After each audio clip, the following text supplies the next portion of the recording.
नमस्कार मित्रांनो, तर तुमका नवीन वर्षाच्या खूप खूप शुभेच्छा. तर मुंबईत गेले तेव्हा नवीन लेन्स आणि आणले ते यूज करून बघलेलं नाही, म्हणून म्हटलं आज यूज करूया. आणि त्याच्यानंतर मग दुपारी आपल्याला जायचं होता कलमात, कारण भावान बोलवला नव्हता.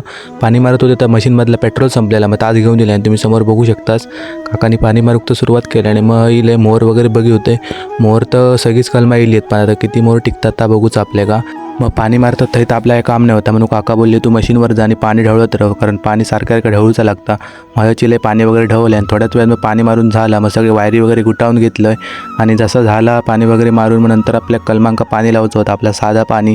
मग तापण चालू झाला. मग नंतर इले घराकडे आणि येताना जरा पास्ता घेऊन इल्लो आहे, तो केला आणि खाऊन घेतले. आणि दुसऱ्या दिवशी डायरेक्ट व्हिडिओ चालू केले. आणलेलं होतं आईस्क्रीम, तापण खाल्लं. आणि म्हणजे संध्याकाळी माझा दादा येलेलो मंदिरात पाया पडा, त्यांनीच बोलावलेलं आहे. तर ते का भेटलं आणि समोरचं तुम्ही व्ह्यू बघू शकता. असं वाटतं की हयच बसन रवान. तर आपण इलेला कुणकेश्वर मंदिरात, तर बाहेरचूनच पाया वगैरे पडले, कारण गर्दी एवढी होती की आतमध्ये जाऊ आपल्याला भेटणारच नव्हता. म्हणजे वेळ लागणार होतो. व्हिडिओ आवडला तर नक्की लाईक करा, शेअर करा, सबस्क्राईब करा.